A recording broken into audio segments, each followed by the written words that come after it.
My first guest is one of the world's biggest movie stars. I don't get to say that much. He won Academy Awards for his roles in Forrest Gump and Philadelphia, and now you can see him in Castaway, which opens tonight. Please welcome Tom Hanks.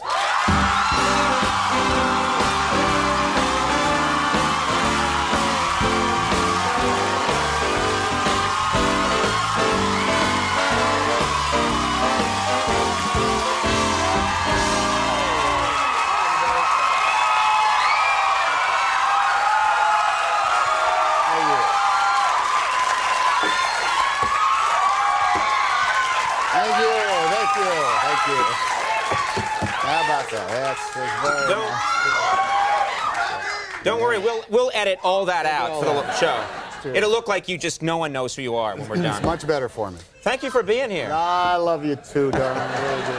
Those girls once said they loved me. And I'm not. Oh, well, what are you going to do? How fickle it is. Like that, they change their minds. Yes, they do. Now, remember when Time Tunnel was a big show? Now it's forgotten.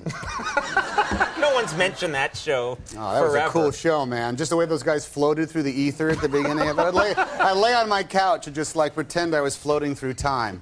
Always to land at a most historic moment. Yes. You know, as opposed to like June 5th, 1953. When nothing happened at all. Right. Exactly. Well, speaking of TV shows, this movie you're doing, which I saw, which I really enjoyed. I'm glad you did. It's a great film. I'm curious. It's about a guy on a desert island. Were you tempted at all to borrow from the great desert island work, Gilligan's Island? Gilligan's Island. Yeah. Well, it was That's. Well, it was hard not. I mean, we have a pipeline, you know, to our psyches. That it means that if you are on a desert island, you will live like Gilligan and those other six-stranded castaways. Right. You'll have to, you know, you'll build a bamboo bike and drive around, and you will be able to recharge a transistor radio's batteries somehow, as though rechargeable batteries existed in 1965. They had that radio for like 8 years. And we shot all that stuff, but Bob cut it. He didn't. Bob Zemeckis, he didn't like it in the film. And he took away your little white hat. He thought that hurt the credibility of the film. Well, the worst, and also the fact that everybody had pressed clothes. I mean, how did it? Did the professor invent some dry cleaning process on the island that we weren't aware of? If you're looking for realism, you have to just give it up on Gilligan's Island. I guess you do, because quite frankly, the odds are against two Russian cosmonauts landing in the lagoon. It's just really not going to happen. They're 1 in 3, those chances. Although it has happened a couple of times in the history of the Soviet Union. I felt bad because we had an actor. He was a great actor. We had him on standby on the because a lot of time Chuck Nolan is on this island all by himself. We were never sure that was going to work. So we sort of had this.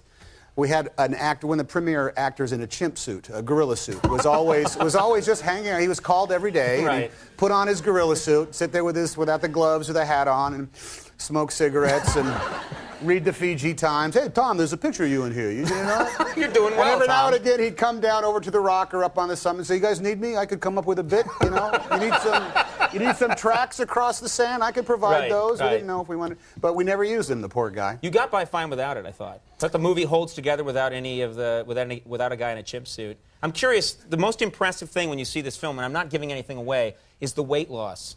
You actually lost the weight that someone would lose were they stranded on a... That's no big deal. I mean, it's just, you know, time and discipline, and the only real secret to it is in the diet. The diet pretty much is you have a cup of bran a day.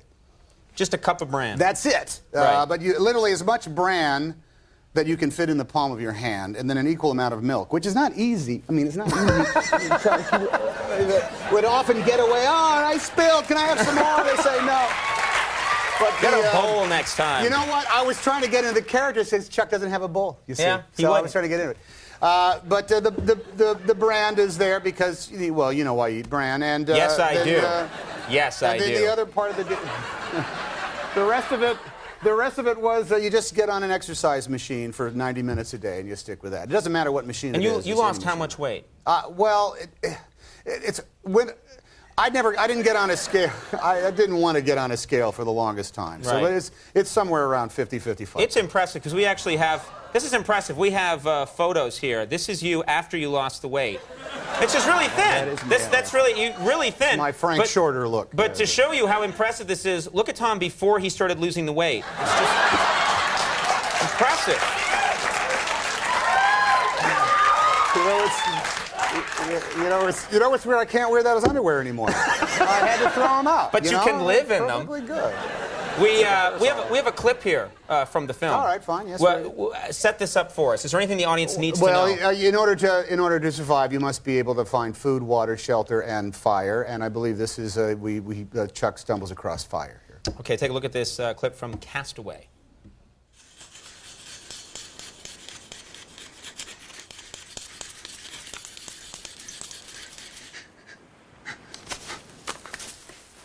Good. Come on. Good. I did it. I did it. Fire! There you go! Light it up! Come on! The time to have the dead and through. Ouch! Ouch! The time is water in the mile. Brother, we can only lose. But girl, we couldn't get much higher. Come on, baby, light my fire. Yes! Look what I have created! I have made fire! I have made fire! Nice. Nice singing. Morrison, had he lived. We're going to take a little break. We're going to take a quick break. When we come back, more with Tom Hanks. Stick around.